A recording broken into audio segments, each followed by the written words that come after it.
acción los deberes cristianos de los que Pablo nos habla en Romanos 12. Gracias, gracias, gracias, hermanos, por ello. Que es del pasaje que voy a hablarles más adelante. En el libro de Romanos, ¿verdad? Ese libro tiene un lugar muy especial para mí, porque es el libro con el que yo llego a ser discipulada. Y voy a hablarle un poquito de mi testimonio. Yo vengo del ateísmo. Yo soy una persona que no creía. Los ateos tenemos una percepción de que no creemos en nada, pero realmente creemos en que no creemos nada. ¿Verdad? Valga la redundancia. Crecí en un hogar lleno de amor. No éramos ricos, tampoco éramos pobres. Mi mamá, mi papá, temerosos de Dios, pero de la religión tradicional. Solamente tuve una tía que me inculcó un poquito de lo que era el Señor, pero nunca, después de los 12 años, crecí, me aparté, no quise regresar a la iglesia que ella me llevaba. Y llego a la universidad. Y en la universidad, ¿verdad? Nos llenan la cabeza de lo que la gente piensa que es la realidad, que es la verdad, que está totalmente ajena a lo que es la realidad. Y a ustedes los jóvenes que están aquí, mucho cuidado con lo que usted escucha, con lo que la gente le dice. ¿Por qué? Porque empezamos a creer ideas que no son correctas, que no son bíblicas, que no son lo del Señor. Y de ahí vengo con el conocimiento de que no creo en Dios. ¿Ok? ¿Por qué? Porque para mí Dios era un Dios lejano, un Dios que permitía que los niños se murieran de hambre, un Dios que permitía que los padres mataran a sus niños, un Dios que permitía la guerra. Entonces, para mí Dios era algo que el hombre se había inventado para poder sanar su interior. Esa era mi percepción. Conozco al que fue mi pastor en Puerto Rico, pero algo bien interesante que él hizo conmigo fue que él nunca me dijo que era pastor de una iglesia. ¿Por qué? Porque mi forma de pensar no daba espacio, hermano. Hay gente que nosotros le hablamos y no hay espacio. ¿Por qué? Porque sus ideas están tan arraigadas, su manera equivocada, su necedad está tan arraigada como la tenía yo, que si de entrada él me hubiera hablado, aunque no hay nada imposible para el Señor, hubiera sido para mí más difícil llegar al Señor. No, el Señor no iba a perder, la que estaba perdiendo era yo. Pasó un año y al año yo me entero de que él era pastor. ¿Por qué? Él me ganó como amiga. Y él lo sabe, Carmelo Medina Jiménez, si me estás viendo, te amo en el amor de Cristo, es como si fuera mi hermano. Para mí es hermano de sangre, no necesito sangre, es mi hermano. Y antes de ser mi pastor fue mi amigo. Y como fue mi amigo, yo abrí la puerta de mi corazón a que él pudiera darme palabra. Y durante ese tiempo, yo era secretaria sin saber lo que era secretaria de la iglesia, porque todos los trabajos y cartas que él necesitaba de la iglesia, como no tenía, yo se los hacía. Yo decía, ay, dame acá. Tú siempre estás buscando quien te haga, que te le hacía las cartas. Llegó un día de madres. Y por cierto, él me invitaba todo el tiempo y yo todo el tiempo le decía que no. Recuerde que yo estoy atea. Y ella, bueno, vamos a salir de él, vamos a ir este día de las madres para que no me vuelva a invitar más, para que vea que llegué allí. Ese fue el día en que el Señor me salvó. ¿Ve? Entonces, no es lo que nosotros pensamos, sino es cómo el Señor hace las cosas.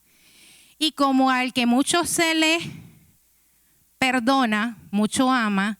Desde ese momento, hermanos, yo amé al Señor, mi giro fue 180 grados. Yo sé que hay gente que va poquito a poco, pasito a pasito. El mío no. El mío fue 180 grados, me entregué totalmente a los pies del Señor. Me lleva el libro de Romanos, y ya los que ustedes, ¿verdad?, conocen el libro de Romanos, un libro de pura doctrina. Así que me cimenté en lo que el Señor espera que nosotros hagamos como creyentes. Por eso yo hago lo que hago, por eso hice la escuela bíblica de vacaciones, por eso sirvo en lo que sirvo, por eso hago lo que hago, porque amo al Señor más que a mí. Nosotros tenemos que amar al Señor más que a nosotros mismos. Nosotros no podemos servirle al Señor como nosotros queremos servirle si nosotros nos amamos más a nosotros. Nosotros tenemos que morir a nosotros. Yo no quiero que nadie me reconozca nada de lo que yo haga. Yo quiero que el Señor reconozca lo que yo hago para Él. ¿Ve? Entonces, eso es lo que nosotros tenemos que hacer. Por eso la escuela bíblica de vacaciones. Por eso usted ve los hermanos que trabajan en la iglesia, los que salen a evangelizar. Nosotros no estamos esperando nada de ustedes, hermanos, porque Romanos 12 dice claramente lo que nosotros tenemos que hacer como creyentes. Nosotros tenemos que internalizar y ver nuestra vida para ver si nosotros le estamos sirviendo al Señor como el Señor espera que le sirvamos. No como Pastor Tony espera que yo sirva, ni como mi esposo espere que yo le sirva, no. Yo tengo que ver cómo yo le estoy sirviendo al Señor que me regaló la vida eterna, que me la dio por gracia, hermano, porque ninguno de nosotros, ninguno de los que estamos aquí presentes, merecemos nada del Señor. Eso que usted tiene, eso no es suyo. Nada de lo que nosotros tenemos, hermano, nada de lo que usted pueda pensar que tiene es suyo. Todo le pertenece al Señor. Nosotros tenemos que empezar a cambiar esto, la metanoia, cambio de vida, cambio de mente. ¿Para qué? Para poder ser la iglesia, la novia preciosa que el Señor va a venir a buscar. Pero esa es su responsabilidad. Yo hago lo que me toca a mí. Usted tiene que hacer lo que le toca. Usted está salvo por gracia, pero hay responsabilidad con eso. No se me ponga triste, que el Señor nos ama.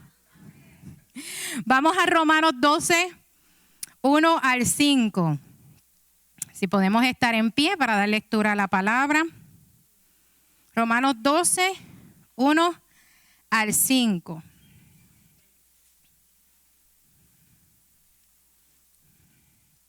Dice así la palabra del Señor. Así que, hermanos, os ruego por las misericordias de Dios que presentéis vuestros cuerpos en sacrificio vivo, santo, agradable a Dios, que es vuestro culto racional.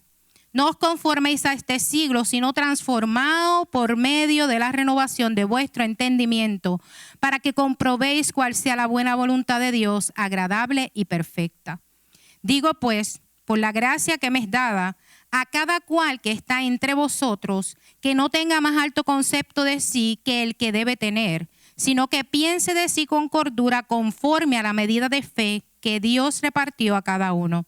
Porque de la manera que un cuerpo tenemos muchos miembros, pero no todos los miembros tienen la misma función, así nosotros, siendo muchos, somos un cuerpo en Cristo y todos miembros los unos de los otros.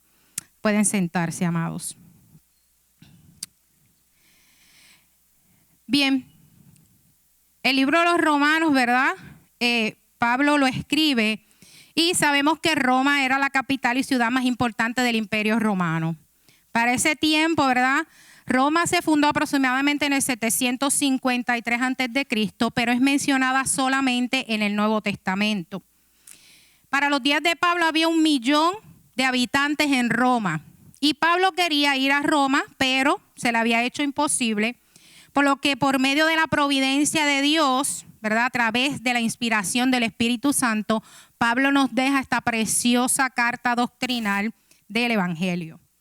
¿Cuál era el propósito principal de Pablo en la carta a los Romanos? Era que las verdades, las grandes verdades del Evangelio de la gracia, llegar a los creyentes que nunca habían recibido la instrucción en Roma. Esa es la idea, ¿verdad?, de escribir esta carta. Y entonces vemos en los capítulos antes del capítulo 12, vemos que Pablo expone magistralmente a través del Espíritu Santo el concepto de la condenación, lo que era la justificación por la fe, la santificación y la restauración de Israel. Esos son los temas que vemos que Pablo habla en los capítulos del 1 al 11. Luego entonces tenemos capítulo 12 al capítulo 15, donde Pablo nos lleva a la aplicación, o sea, la teoría, capítulo 1 al 11, y entonces te voy a dar ahora la aplicación de todo lo que te he hablado anteriormente. Y entonces vemos capítulo 12 al capítulo 15, la conducta bajo el concepto de la justificación por gracia, de cómo nosotros los creyentes nos tenemos que comportar. ¿Ok? Eso es lo que vemos allí. Entonces, ¿de qué les voy a hablar hoy entre esos capítulos 1 al 5 de el Romanos 12? Vamos a ver, número 1, que servimos por lo que Cristo ha hecho por nosotros. Servimos por lo que Cristo ha hecho por nosotros. Número 2, servimos porque conocemos quiénes somos en Cristo. Y número 3, servimos porque somos el cuerpo de Cristo. Y escúcheme bien, hermano, cada uno de nosotros, cada uno, estamos llamados irrevocablemente. O sea, no es que usted tiene la opción. Es que esto es porque el Señor así lo pide, a que sirvamos a Cristo y a su iglesia si verdaderamente nosotros somos creyentes. No hay excusa, hermano. El Señor irrevocablemente nos llama a servirle. No lo digo yo, lo dice la palabra, no me mire feo. ¿Ok? Entonces, dice el versículo 1 al 2, os ruego, parafraseando, ¿verdad? Os ruego por las misericordias de Dios. Y vemos que Pablo dice, así que os ruego. Ese así que vemos allí, siempre como decía el pastor ahorita, las preposiciones, las palabras en la Biblia tienen un concepto importante. Pablo dice, así que, porque en el versículo 11:36, Romanos 11:36 leemos, porque de Él y por Él y para Él son todas las cosas. A Él sea la gloria por los siglos. Amén. Entonces, debido a eso, Pablo entonces me expone los puntos en Romanos 12. Y esa doxología que Pablo habla, ¿verdad? Nos habla de que es un Dios fuerte, un Dios sustentador. El fin lógico y justo de todo lo que existe es Dios. Así que debemos entonces ofrecernos sin reparos para este fin supremo. Como Dios es, por Él, de Él, para Él, son todas las cosas. Por lo tanto, usted le pertenece a Cristo. Y como usted le pertenece a Cristo, usted se da para Cristo. Por eso los hermanos que estuvimos aquí toda esta semana y que estuvimos trabajando 6 meses antes, hacemos esto y lo pusimos en acción. Por eso, no por ustedes, hermanos, lo hicimos por Cristo. Porque nosotros sabemos en qué estamos en Cristo. Significa sin reparo, que sirvo sin inconveniente o sin traba. No tengo excusa de mi familia. No traigo excusa de mi trabajo, no traigo excusa de que no tengo tiempo, no tengo excusa de que ya yo he trabajado para el Señor. ¿Sabe qué? El trabajo en el Señor no se termina. Usted cambia tal vez del ministerio donde está, pero el trabajo en el Señor no termina. El trabajo del Señor termina dos oportunidades. Cuando el Señor venga por su iglesia o cuando nosotros partamos con el Señor. ¿Ok? Si usted está mayor y dice que no, usted es importante. Usted es parte, usted es un miembro del cuerpo de Cristo. Y como parte de ese miembro es importante, ¿verdad? Para la iglesia. Romanos 1, 16 al 17 dice, porque no me avergüenzo del evangelio, porque es poder de Dios para salvación a todo aquel que cree. Al judío primeramente y también al griego, porque en el evangelio la justicia de Dios se revela por fe y para fe, como está escrito, mas el justo por la fe vivirá. Hermano, nosotros servimos por fe. Nosotros no le servimos al hombre, le servimos a un Dios vivo. Y damos gracias al Señor por sus misericordias. Nosotros tenemos 2 cosas hermosas que el Señor nos ha regalado, la gracia y la misericordia. La gracia, que es un favor inmerecido de parte de Dios, y gracia es que el Señor nos bendice a pesar de que no lo merezcamos. Eso es gracia, hermano. Que el Señor nos bendice aparte de eso. Y todos experimentamos el resultado de la gracia de Dios. Esa gracia inmerecida. Lo otro es la misericordia, que es el trato compasivo que tiene Dios por cada uno de nosotros, por lo que hizo Cristo. No por lo de nosotros, por lo que hizo Cristo. Dice Hebreos 4:16. Hebreos 4:16. Acerquémonos pues confiadamente al trono de la gracia para alcanzar misericordia y hallar gracia para el oportuno socorro. Hermano, usted y yo tenemos lo más hermoso que el Señor nos pudo haber dado, la gracia y su misericordia. Y a veces decimos la misericordia, por misericordia de Dios tengo esto, tengo lo otro, Dios me ha dado un carro. Mire, las misericordias de Dios no son físicas.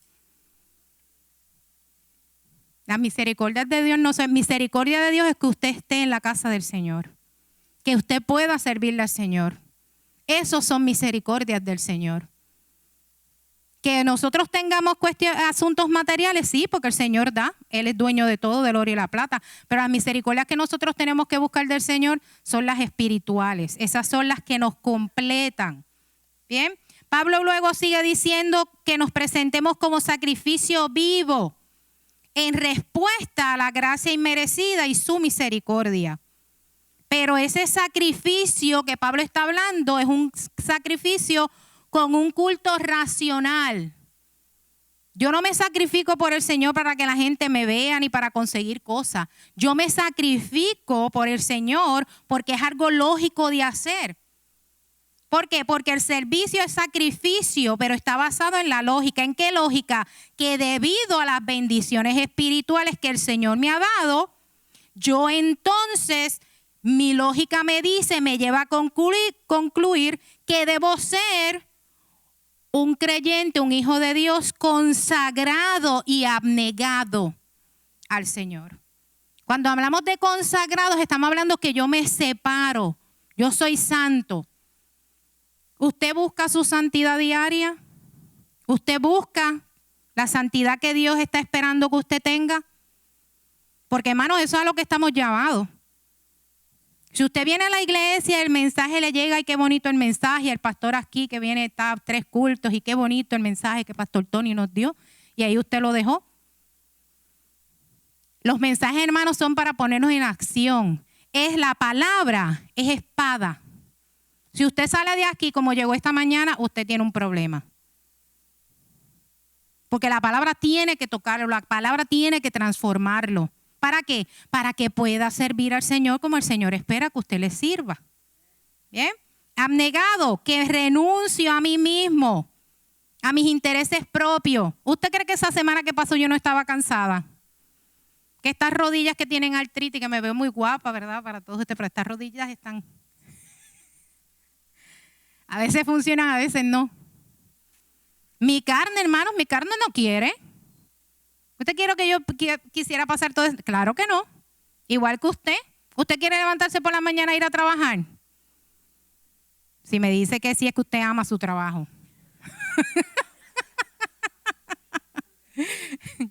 No, hermanos, lo hacemos, nos sacrificamos, nos levantamos. ¿Por qué? Porque amamos al Señor.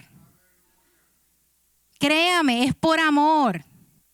Todo lo que hacemos, si usted no hace lo que hace para el Señor, no lo hace con amor, no lo haga. Porque son obras muertas.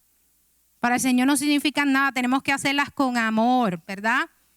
Cristo nos transforma día a día por medio de su palabra. Si yo no leo la palabra, si yo no estudio la palabra, como mencionaba el pastor en la predicación de las 9 de la mañana, si usted no abre esa Biblia, ahí se va a quedar. La información que usted necesita para hacer lo que el Señor espera que usted sea está en la palabra. Usted puede venir domingo, puede venir miércoles, puede venir a todos los diferentes ministerios dentro de la iglesia, pero si usted en su casa no lee la palabra, no está haciendo nada. Todos los días tenemos que leer la palabra. ¿Por qué? Porque esta carnecita nunca va a querer hacer lo que el Señor espera que hagamos. ¿Qué tengo que hacer con ella? Tengo que someterla. Tengo que decirle, no, tú no puedes dominar la parte espiritual. ¿Y cómo lo hago? Leyendo la palabra, mis amados. No hay de otra forma. Tenemos que leer la palabra todos los días. Tengo que orar todos los días. Los cristianos debemos manifestar a través de nuestra conducta externa que nuestra naturaleza interior ha sido redimida. Esto debe ser de forma activa y práctica. Ejemplo, trabajando con la escuela bíblica de vacaciones. No voy a mencionar los nombres, pero aquí había unos hermanos que el día jueves yo les miré sus caras y estaban agotados, pero agotados, hermanos. Ellos no tenían que decir que estaban agotados, pero estaban aquí. Estaban aquí, agotados, con falta de sueño porque estaban trabajando, pero aquí estaban. Por amor a nuestro Señor, por amor a nuestro Señor. Líderes y cooperadores en los diversos ministerios de igual forma. Se nota la parte externa, ponen en práctica lo que el Señor ha hecho por ellos. Por eso, hermanos, nosotros servimos a Cristo en agradecimiento por lo que Él ha hecho por nosotros. Segundo, servimos porque conocemos quiénes somos en Cristo. Versículo 3 de Romanos 12. que no tenga más alto concepto de sí que el que debe tener, sino que piense de sí mismo con cordura conforme a la medida de fe que Dios repartió a cada uno. En este versículo, cuando lo vemos, Pablo reconoce que Dios le ha dado el favor inmerecido de la gracia, lo cual lo produce en él humildad sincera, como lo vemos en 1 de Timoteo 1, 12 al 14, y lo voy a leer para que vea cómo Pablo tiene el concepto de sí mismo, que es el que nosotros tenemos que tener.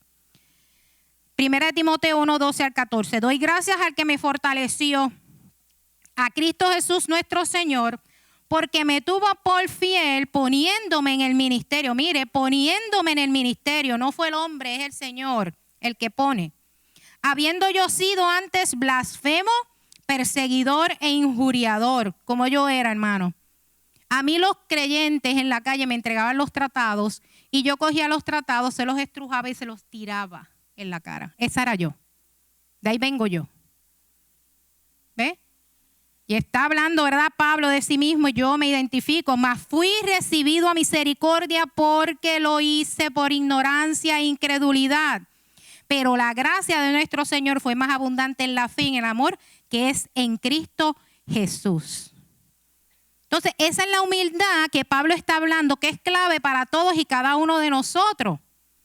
¿Por qué? Porque reconocemos quiénes somos en el Señor. No seamos como Diótrefes, el que habla en tercera de Juan 9, que dice que gustaba de estar en el primer lugar.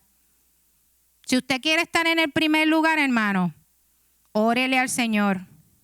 Órele al Señor para que el Señor lo guíe, para que el Señor lo acomode a lo último. Eso es lo que nosotros tenemos que hacer, acomodarnos a lo último. No porque yo soy muy importante y yo fui a la universidad y yo sé hablar mucho y yo conozco todo este asunto. Eso es vanidad, hermano.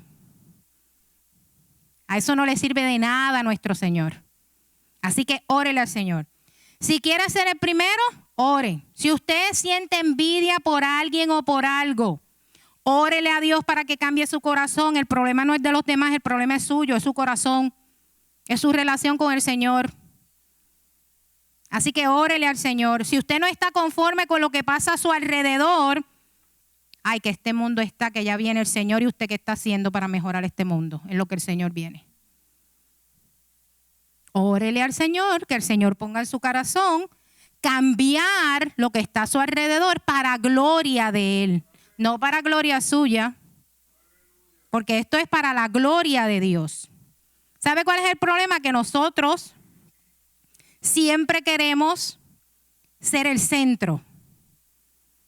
Aún dentro del hogar, siempre queremos ser el centro. Hermanos, nosotros no podemos ser el centro si queremos servir al Señor como Él espera que le sirvamos.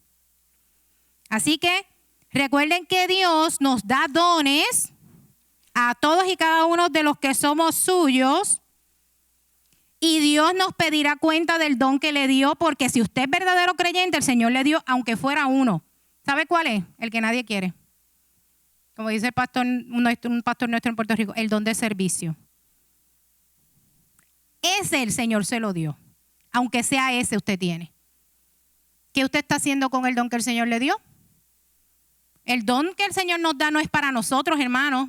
El don que el Señor nos da es para ponerlo a disposición de la iglesia, para gloria del Señor. El Señor, hermanos, le va a pedir cuenta del don que le dio si usted no lo pone en función. Dele gracias al Señor, que es verdad, que es por gracia, que va a decir, pues dale por ahí, hijo mío, dale, entra, porque yo ya pagué por ti. Va a ser diferente que el Señor, hijo fiel, pasa por aquí. ¿Verdad que suena distinto? ¿Qué usted quiere? ¿Que el Señor le diga pasa por allí o hijo fiel pasa por aquí? Yo quiero que me diga hija fiel pasa por aquí. Eso es lo que debemos buscar cada uno de nosotros. No seamos como el siervo infiel entonces de Mateo 25. ¿Bien? Ser verdaderos creyentes significa que somos esclavos y discípulos de Cristo al servicio de la iglesia que Él pagó a precio de sangre. Hermano, usted se ha puesto a pensar, a analizar lo que el Señor hizo por usted. Esa cruz que nosotros vemos aquí, bonita, iluminada y todo, que me encanta. Pero ahí estuvo el Señor ahí merecía estar usted y yo. No, el Señor no merecía estar en esa cruz. Era usted y yo. Y Él pagó por sus pecados. ¿No cree usted que lo menos que podemos hacer es ponernos al servicio del Señor, de hacer lo que Él espera que nosotros hagamos como creyentes, hijos suyos? Tercero, servimos porque somos el cuerpo de Cristo. Versículos 4 y 5. Porque de la manera que un cuerpo tenemos, que en un cuerpo tenemos muchos miembros, pero no todos los miembros tienen la misma función, así nosotros, siendo muchos, somos un cuerpo en Cristo y todos miembros los unos de los otros. Tal como ocurre en el cuerpo natural, ¿verdad? Dios en su soberanía nos ha dado diversidad unificadora al cuerpo de Cristo. Todos nosotros conformamos el cuerpo de Cristo. Por ejemplo, el cuerpo tiene una función única, perfecta, que el Señor creó, por ejemplo, en la labor de lo que es el sistema digestivo. La lengua tiene una función con sus papilas gustativas. Las glándulas salivales tienen otra función, que es que el bolo alimenticio baje bien. Y me escucha con todo ese montón de palabras porque mi área de estudio es la biología. Pasa por aquí, por la garganta, que tenemos se me olvidó el nombre, válvula. Las glándulas, sí, pero esto que ayuda a que ese bolo alimenticio baje. Tenemos el esófago, tenemos el estómago, tenemos el sistema digestivo. Cada uno de esas partes, de esos órganos, tiene una función distinta. Lo que hace la lengua no lo puede hacer el estómago. Es igual con el cuerpo de Cristo. Lo que usted hace, el don que el Señor le entregó a cada uno de ustedes, es especial para usted, para que usted lo ponga en función de la iglesia, y es necesario. Por eso el Señor hizo el cuerpo ¿verdad? Llamamos el cuerpo de Cristo. Somos el cuerpo de Cristo. Cada parte del cuerpo humano, como dije, tiene una función única. De esa misma forma, todos los miembros de la iglesia son necesarios y útiles para el buen funcionamiento de la misma. A veces, hermanos, pensamos que no somos necesarios. Usted no tiene idea de lo necesario que fue cada uno de ustedes durante la escuela bíblica de vacaciones. Usted no tiene idea porque no pregunta. Pregunte, buscamos voluntarios, no tenga miedo de servirle al Señor. ¿Ok?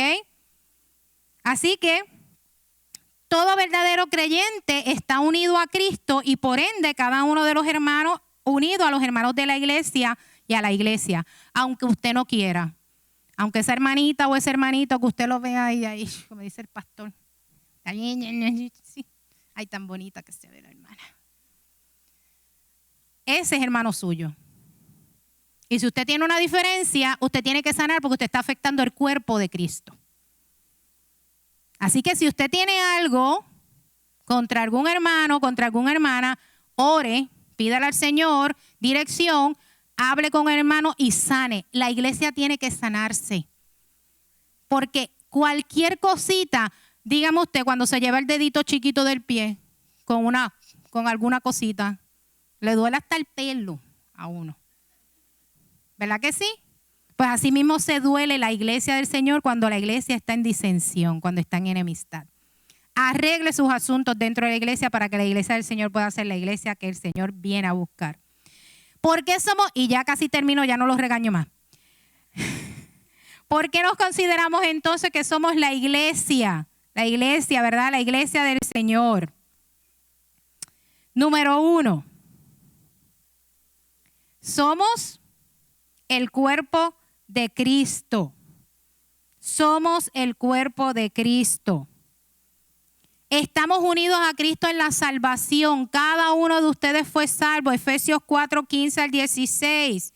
Sino que siendo la verdad en amor, crezcamos en todo en aquel que es la cabeza, esto es Cristo, de quien todo el cuerpo bien concertado y unido entre sí por todas las coyunturas, ¿verdad? Estamos unidos a Cristo, por eso somos el cuerpo de Cristo. Somos el cuerpo de Cristo porque seguimos a Cristo. Él es la cabeza. Usted no sigue a Pastor Tony aquí. Si usted viene por Pastor Tony, tiene problemas. ¿Verdad? ¿Verdad, pastor? Que no es a usted, es a Cristo.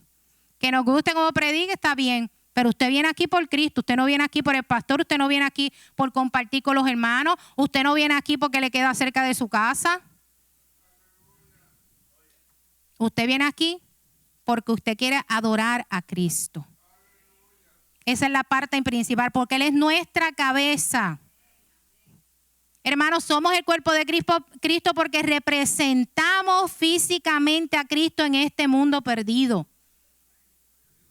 A eso estamos llamados. Y yo los invito que el año que viene traiga gente a la Escuela Bíblica de Vacaciones, invite a gente el próximo domingo. ¿Por qué? Porque la gente sabe que usted es la diferencia. Si en su trabajo, hermano, la gente no se ha dado cuenta que usted es creyente, ore. Yo no sé, hermano, si a usted le ha pasado, pero cuando somos creyentes es que se nos tiene que notar. Tiene que haber un cambio, la gente tiene que saber. Si usted no tiene ese cambio, órele al Señor para que el Señor lo guíe y que la gente pueda ver que usted es un verdadero creyente. Porque usted es representación física, usted es carta abierta al mundo de Cristo. ¿Por qué somos el cuerpo de Cristo? Porque el Espíritu Santo habita en los miembros del cuerpo de Cristo. Usted tiene el Espíritu Santo de Dios. Somos el cuerpo de Cristo porque poseemos una diversidad de dones apropiados para determinadas funciones. No todo el mundo puede hacer la función del pastor dentro de la iglesia, de los diáconos, de los maestros, ¿verdad?, que damos clase dentro de la iglesia. Pero usted sí puede hacer cualquier otra función. Yo no sirvo para enseñar, está bien, pero tiene el don de servicio. Tiene las de puertas, puede cantar, puede hacer drama. O sea, aquí hay, usted pregunta que le vamos a buscar el lugar donde usted puede hacer su función. ¿Ok?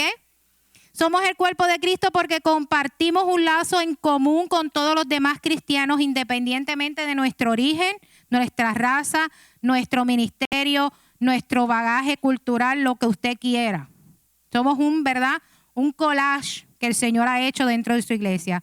Y sobre todo, somos el cuerpo de Cristo porque recibimos el don de la justicia.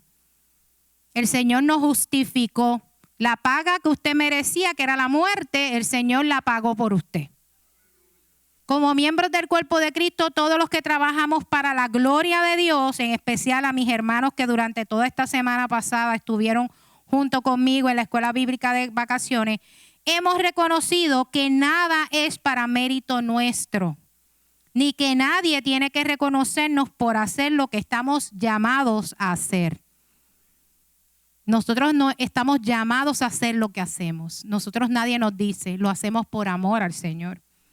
Concluyo. Cristo nos llama irrevocablemente a ser cristianos activos. Si usted no se ha activado, hermanita, que yo tengo ya 80 años, no se preocupe, hable conmigo que yo le voy a saber dónde lo voy a usar. ¿Ok? Cuando estamos conscientes y llenos de buen juicio bíblico, reconozco que no soy nada y que todo lo que hacemos lo hacemos por lo que Cristo hizo por nosotros. Servimos a Dios en agradecimiento por quien es Él, a pesar de ser un gran esfuerzo o sacrificio para nosotros. No nos importa el sacrificio. Y créame que yo sé que hay montones de hermanos que se sacrificaron y se sacrifican para poder, ¿verdad?, servirle al Señor.